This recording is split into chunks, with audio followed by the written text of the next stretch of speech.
So, good morning, everyone. We are here today to talk about Kubernetes and networking in Kubernetes.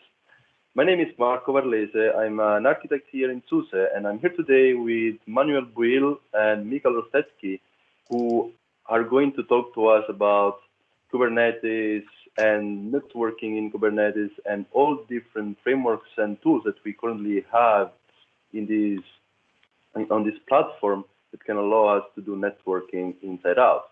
So, Manuel, would you like to introduce yourself? Yeah, hi, I'm Manuel Buil. I'm working at SUSE in the network team. And yeah, I'm basically looking at things around networking for Kubernetes, like CNIs and Cilium specifically, and then also a bit of Istio. Yeah. Very nice, very nice. Thank you, Manuel.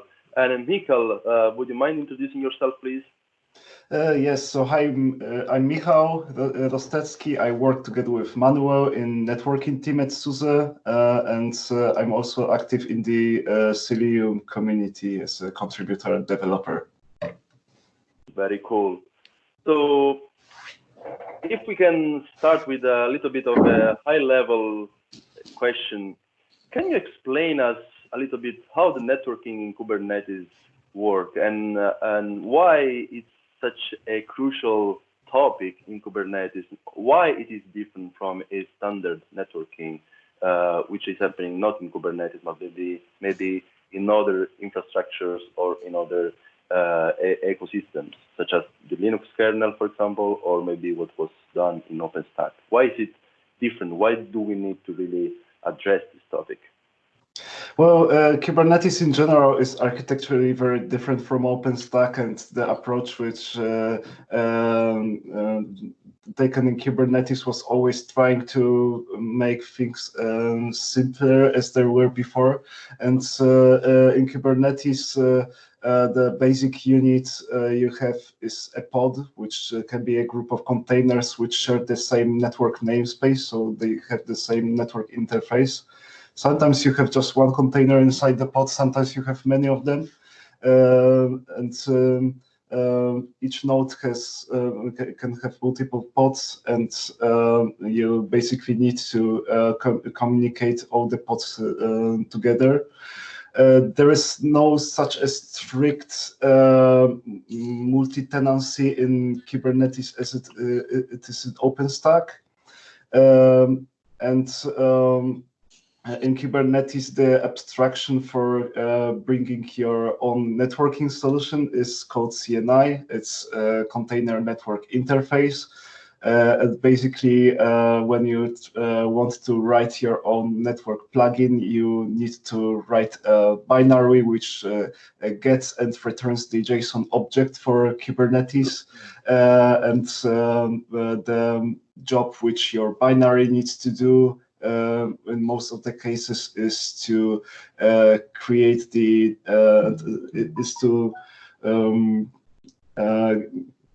provision the networking for the network interface. So Kubernetes already creates the network namespace for you, and you end up with ATH0 in your network namespace. And the job which the plugin needs to do is to configure the IP addressing and put the interface up and so on. And then you usually have some kind of controller which creates the overlay networking and makes sure that the traffic can be redirected between nodes, and usually for the packet encapsulation in between nodes, you use VXLAN. That's what most of plugins go for. Very nice, very cool. So thank you for the very great introduction. I think it makes sense then we really need to talk about this topic. I wonder, obviously, Kubernetes is a container platform, allows to run multiple containers and whatever.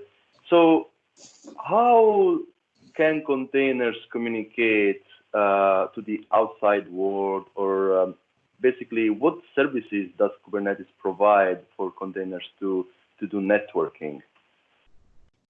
Usually when you want to expose some network application in your Kubernetes cluster, you create a service, and then the service can have different types of exposing the IP address. When you just create a service, that IP address is internal, and you have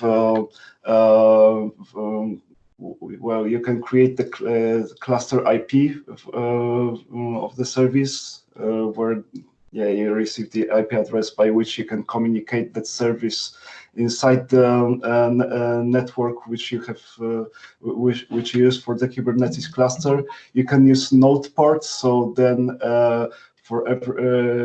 you can communicate the application by accessing the specific port of every node in the Kubernetes cluster. But when you want to expose the application to the outside, so you want to have it accessible in the internet, then you need to use the Kubernetes object called ingress.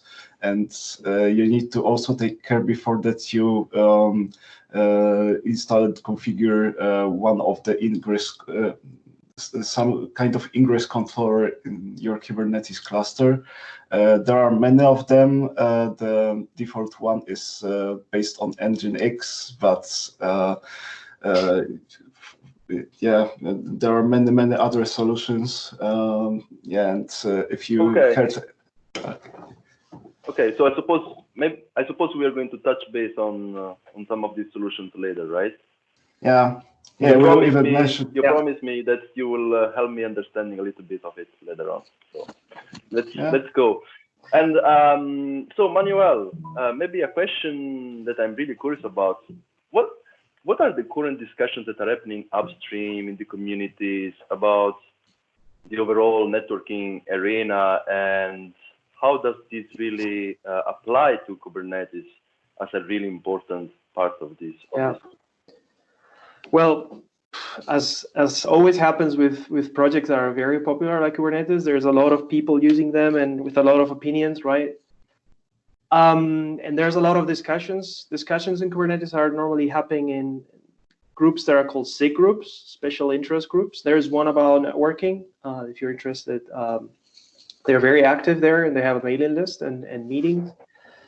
And I would say, at least for me, some of the most important discussions that are happening are revolving around things like multi-tenancy. So doing multi-tenancy right now in Kubernetes is not easy.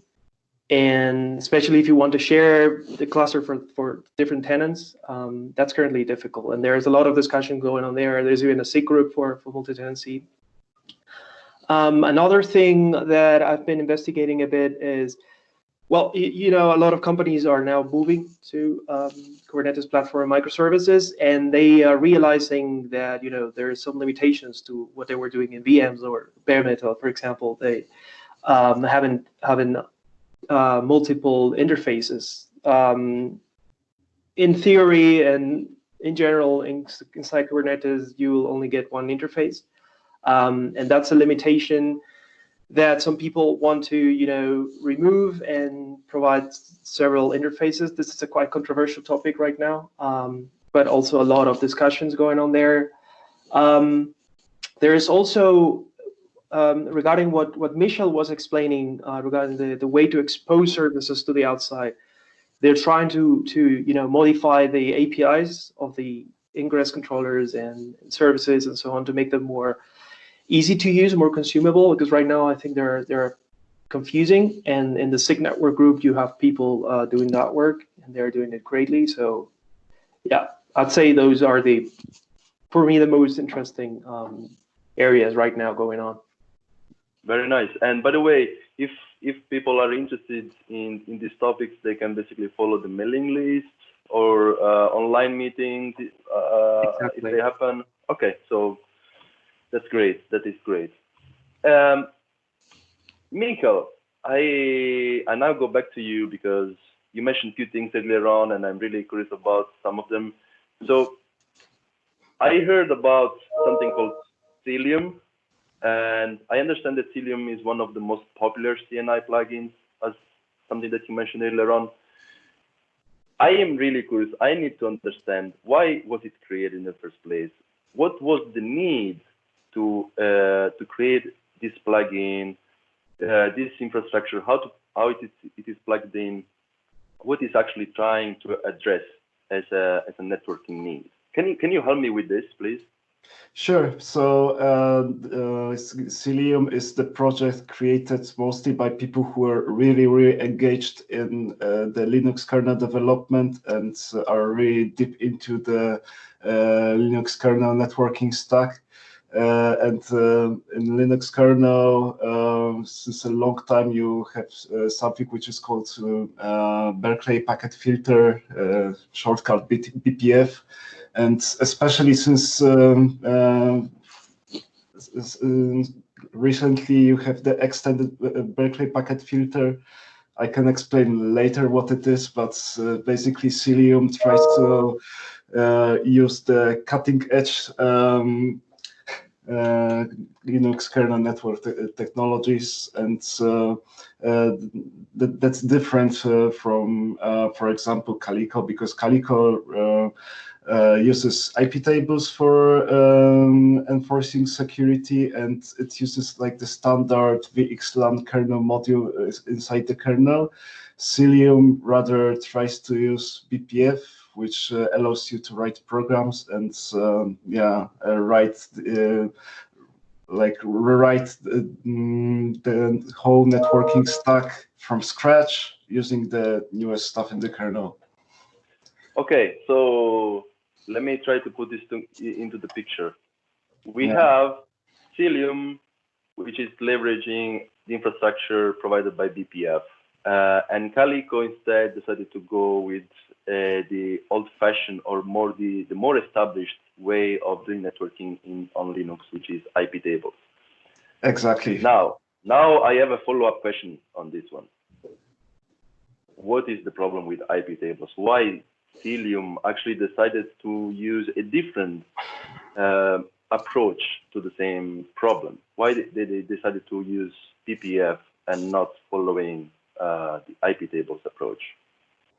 Sure. So basically, first of all, IP tables is something which was designed 20 years ago, and it was meant for simple port and IP matching. So, like, the design behind IP tables was that you have a physical server, you have the administrator taking care of it, and you have server applications running on the particular port, which you configure by hand, and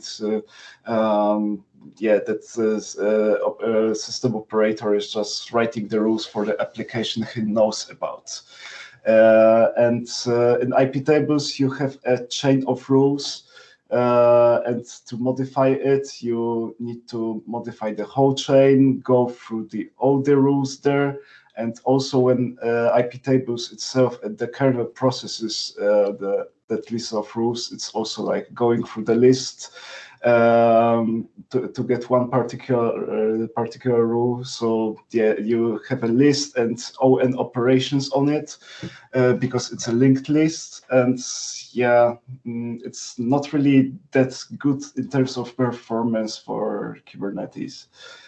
So it's mostly a link traversal issue related to a scalability need that Kubernetes offers, right? This is mostly the rationale to create a new approach to solve the networking problem. Yes, exactly. Because, well, to get back to BPF and explain a bit what it is, BPF is a virtual machine inside the kernel which allows you to write programs which monitor or modify the network packets, or which monitor the kernel function calls. And you usually write those programs in C, you load them into the kernel, and those you can have many programs running at the same time in parallel, and they are triggered by the network packet. And the thing is that in BPF, those programs can use the hash maps, which can be shared in with user space as well. So you can have like a bunch of hash maps in which you store data, and then you kind of write the data from user space and let the BPF program in the kernel read it, or the other way around. And yeah, like for example, when you create the Kubernetes service with IP tables approach, you operate on that linked list of rules, and yeah, it's not good as good in terms of performance. But when you create a service, you just like with BPF approach, and you write a BPF program which tries to filter out or filter in the packet or redirect it somewhere. You can just write the information in the map and then look for the specific information in the map. Yeah, Okay. It's just better.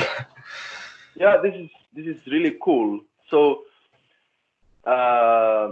it sounds too good to be true, though. I mean, everything seems to be super cool.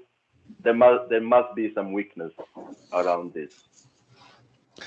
Yeah, like I must say that the big challenge in Cilium and with providing the project to people is yeah, that's the most of Linux distributions are quite conservative in terms of what version of Linux kernel they deliver. So BPF is something new. It's under heavy development.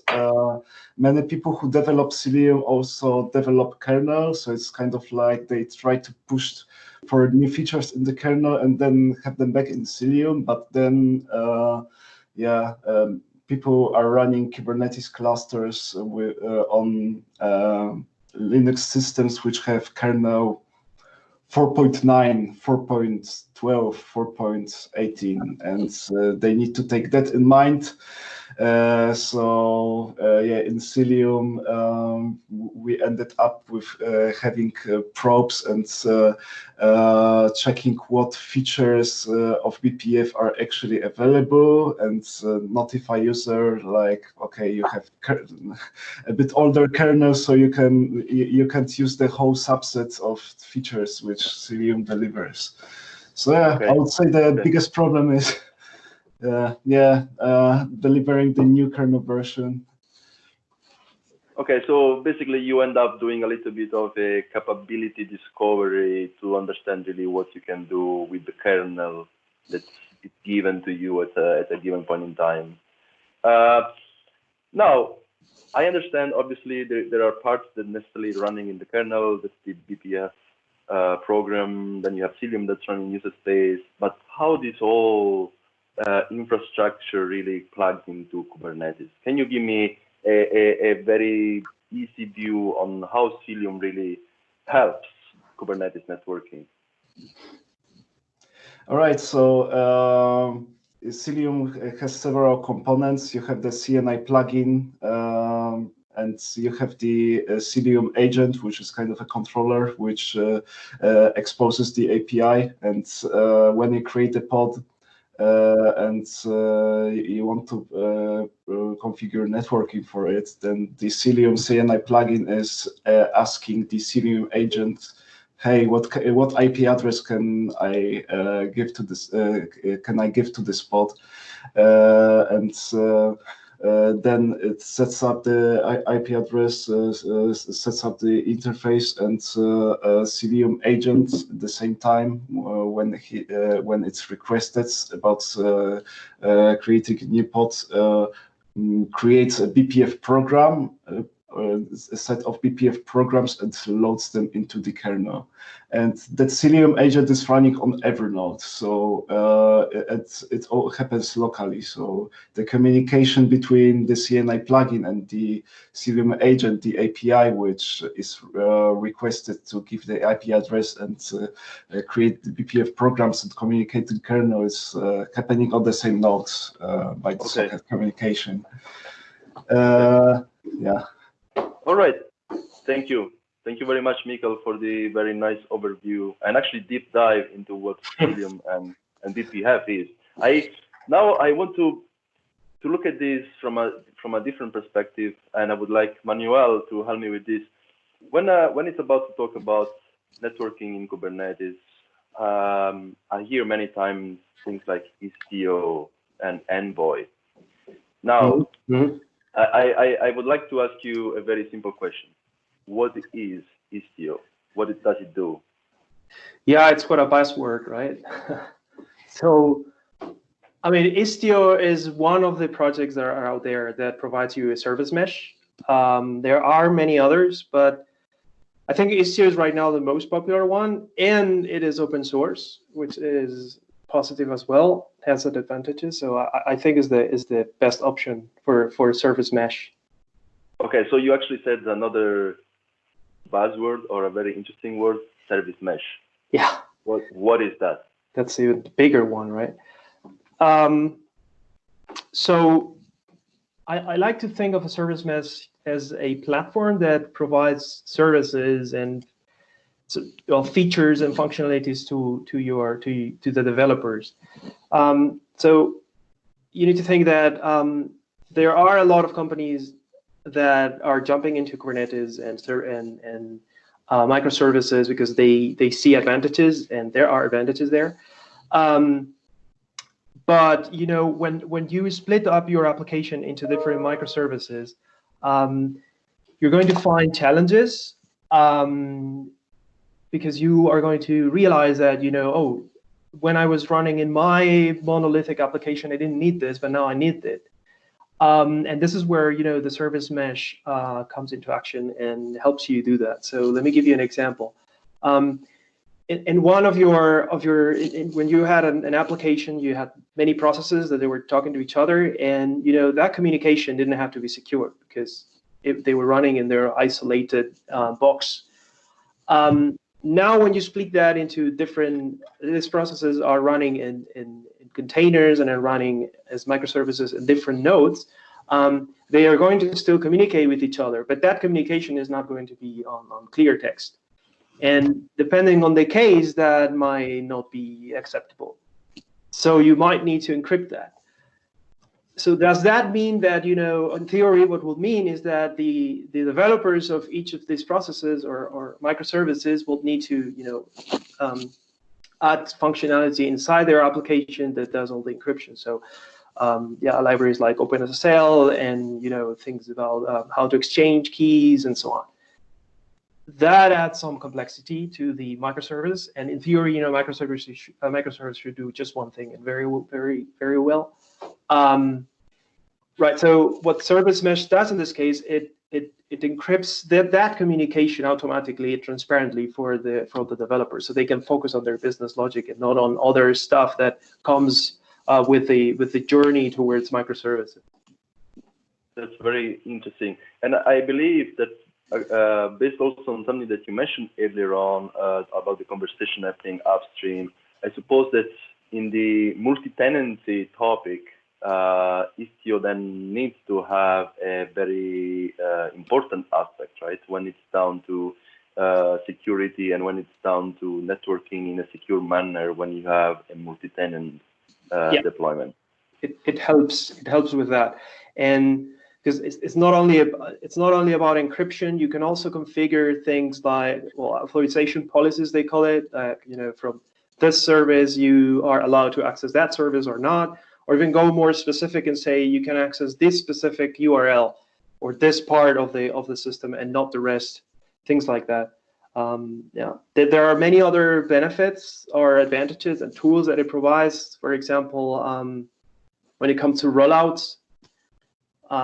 As you might know, one of the beauties of doing the microservice architecture is that services now that before were in the same application are separated, and you can do different life cycles with each of them. And for example, upgrades and updates.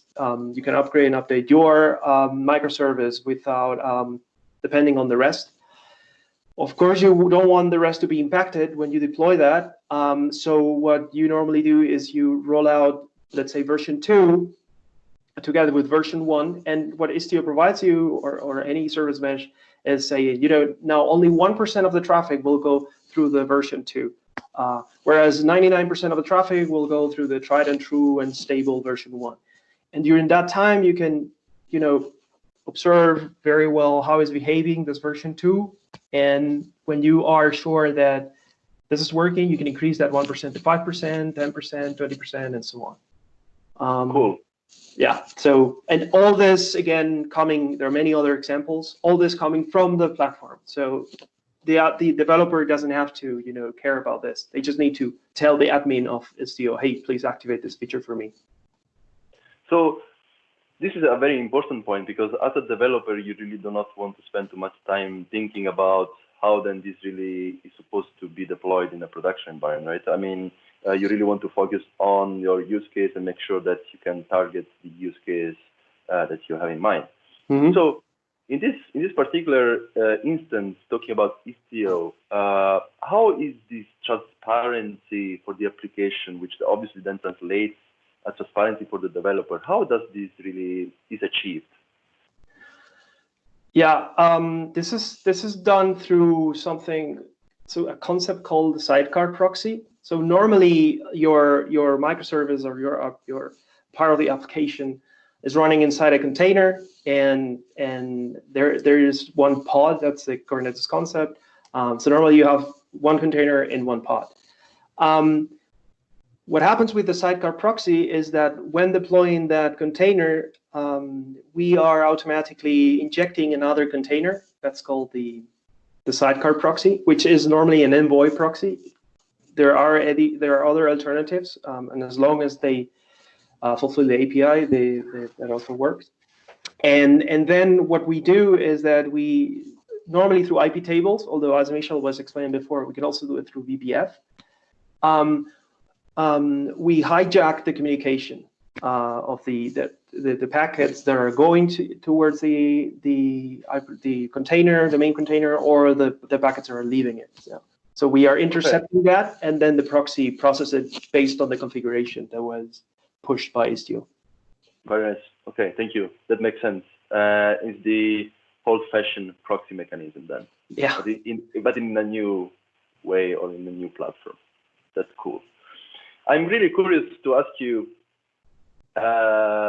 one of the important aspects, I believe, from a networking engineer or a security guy is to ensure which traffic can enter or leave this mesh, right? Right. I really want to make sure that I can coordinate what can go in, what can go out, and so I am pretty sure about what traffic hits one or the other container. Can you please explain me how this is done? Yeah, for inside the mesh, we have all these authorization policies and so on, as I explained before. And when it comes to traffic from the outside, there's the concept of a gateway, ingress gateway and egress gateway, which in the end is another proxy. In this case, not a Sidecar proxy, is a standalone proxy that acts as our gateway.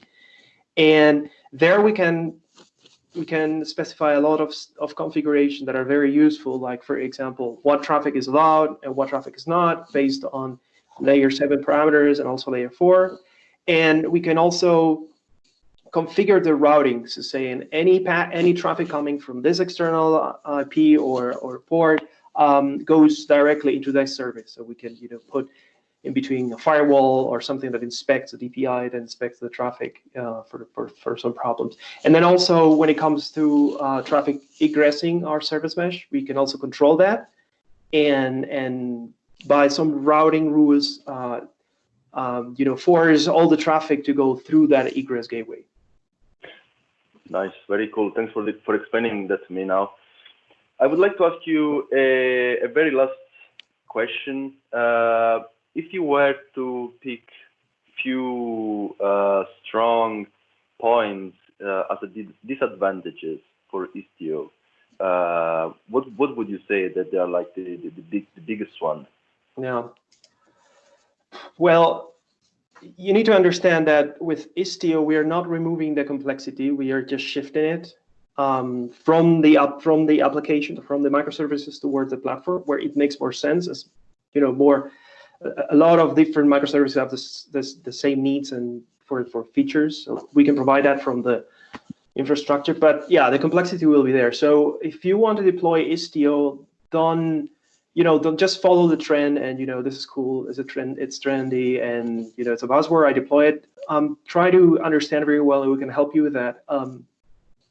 If you need those features, because if you introduce it, you are introducing also some complexity that you need to harness somehow. Having said so, you also need to understand that you are deploying an extra container, the Sidecar proxy, with all your pods. They don't consume a lot of resources, but still, even if it's just 200 megs of memory, if you deploy 100 of them, it becomes a big number. And maybe a third one that I would say, thinking about applications that require very, very low latency. And here I'm thinking about edge computing or some CNFs for telco use cases. We are in the end intercepting packets with a proxy, and that is increasing the latency. So maybe for those cases, there are ways to tweak that, but in general, then Istio will not be for you. So it really represents yet another hope on the packet journey. So yeah, exactly, it's going to be affected. That's clear. Okay, thank you, Manuel. And now I have one last question. I don't know who of you guys really want to tackle it. It's the cherry on the cake. How do really Cilium and Istio work together? So how these two big important parts can collaborate for the networking aspect? Okay, so I can answer this one, and Cilium can accelerate Istio, make it working faster. So Manuel mentioned that when you use Istio, then to pods which are managed by Istio, you inject the Sidecar proxy, which is envoy. And the very important thing here, what is happening inside that pod with Sidecar proxy, is that when you send packets to the service, you go to envoy first, and then envoy sends the packet through the loopback interface to the application. So, which means from the kernel perspective that you go through the whole networking stack again for the loopback interface. So you go through net filter, IP tables rules are executed on it, packets goes in and again, and there is some performance penalty because of that. And one of cool things which come with eBPF is something called SOCMAP and SOCOps. And those technologies allow you to redirect packets directly from socket queues. So when you have sockets in your system, you can just redirect the packet directly without hitting the networking, without going through the whole networking stack, or like using localhost, or using the loopback interface in any way. And that's pretty cool. And there are some numbers which shows how it increases performance. And of course, Istio, there's a second thing. Istio allows you to write network policies. And when you use Istio together with Cilium, then they are handled by Cilium at the end, even though you are using Istio abstraction. Yeah, exactly. And, Cilium also goes to areas where Istio doesn't arrive when it comes to the policies. So things like UDP, IPv6, Kafka. There are protocols that people want to control and secure what goes into where inside Istio and the service mesh, and Istio doesn't allow that. But Cilium complements that and offers that functionality. Right. So they really work hand in hand between accelerating the networking in general, as well as adding extra features and complement the features to each other. Yeah. That's really nice. Okay, so guys, I really want to thank you today because this was super informative for me. I had so many questions in my mind, and I finally got all of them addressed. There's so much, I believe there's so much study still to be done, and I am really looking forward to more questions to be asked to you, either regarding to the BPF, to really learn about what BPF is and how complex that ecosystem is, as well as maybe a more high-level use case deployment for Istio and Kubernetes and Cilium, how this is really used in real life. It was really great having you. It was really a great conversation, and I really look forward to many more. Thank you once again, and have a good day. Yes, Bye. you too. Bye. Bye.